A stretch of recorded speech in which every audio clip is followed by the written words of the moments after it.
Mengidentifikasi sifat-sifat benda melalui pengamatan. Teman-teman ingat, mengidentifikasi itu berarti mengenal. Kita itu akan mengetahui sifat-sifat benda.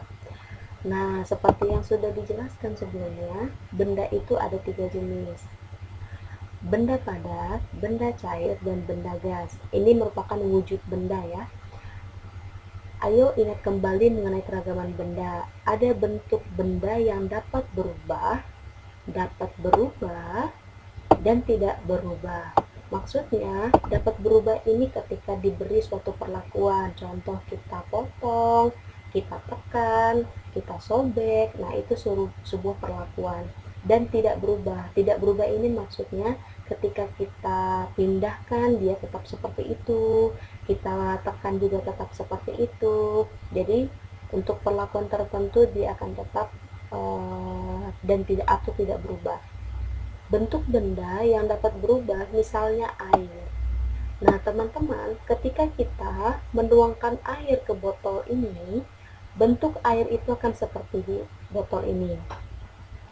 Ketika kita menuangkan air ke botol yang bentuknya seperti ini, dia akan mengikuti bentuk botol seperti ini dan berikutnya.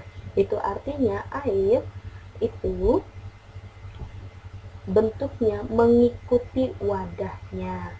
Nah, kalau misalnya kita menuangkan air ke piring, itu artinya bentuk air itu akan seperti piring. Kalau kita menuangkan air ke mangkok, berarti bentuk airnya akan seperti mangkok, seperti itu. Nah, ada benda yang sifatnya mirip air. Kamu dapat mengetahui keragaman sifat benda dengan melakukan pengamatan. Nah, kalian boleh lihat contoh-contoh benda cair itu banyak sekali. Ada minyak, ada madu, terus ada kecap asin atau kecap manis. Nah, kalian juga perlu tahu benda cair itu ada yang sifatnya itu kental ataupun encer. Nah, contoh yang kental itu seperti madu, kental manis, kecap manis. Nah, kalau yang encer itu seperti apa? Seperti kecap asin, minyak. Nah, itu perbedaan untuk bagian dari benda cair. Menjelaskan makna kata tentang keragaman benda. Ayo mengingat kembali cara mengetahui makna sebuah kata, teman-teman. Ini sudah pernah kita lakukan ketika belajar tentang ungkapan. Kalian boleh menemukan arti atau makna sebuah kata itu menggunakan kamus atau boleh menggunakan Kamus Besar Bahasa Indonesia ya, atau yang sering disebut KBBI, atau boleh juga menggunakan internet. Jadi atau via Google. Nah, jadi kalian boleh mengetahui makna dari sebuah kata yang tidak kalian pahami menggunakan aplikasi tersebut. Bacalah teks dengan teliti. Temukan kata-kata yang belum dimengerti maknanya. Lalu, temukan maknanya dalam Kamus Besar Bahasa Indonesia. Nah, ini harusnya Kamus Besar Bahasa Indonesia yang disingkat dengan KBBI. Wujud benda. Di sekitar kita terdapat banyak sekali benda. Berdasarkan wujudnya, benda dikelompokkan menjadi 3. Ada benda cair karena bersifat seperti air.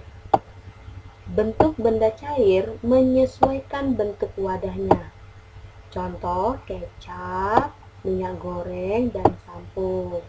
Ada benda padat karena memiliki bentuk dan ukurannya tetap.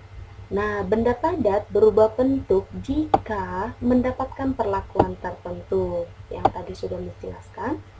Contohnya tali rafia kalau digunting, kertas disobek, kemudian mangga dikupas atau dipotong. Nah, itu mengalami perubahan dengan perlakuan. Lalu ada benda gas. Benda gas ini memiliki bentuk dan ukuran sesuai wadahnya. Jadi ini sedikit berbeda dengan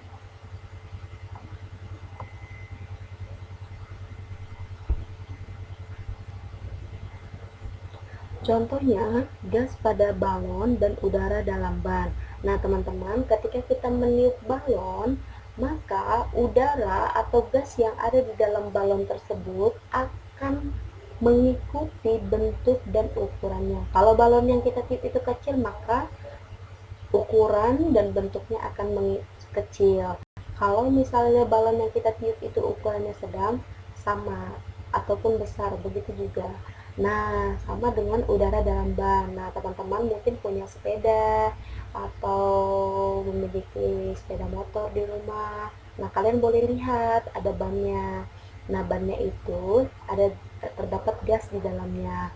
Nah, teman-teman, gas yang di dalam ban itu akan memiliki ukuran dan bentuk sesuai bannya. Kalau misalnya bannya itu ketusuk sama paku, nah pasti dia akan menyusut. Itu artinya gas yang di dalam ban itu sudah keluar.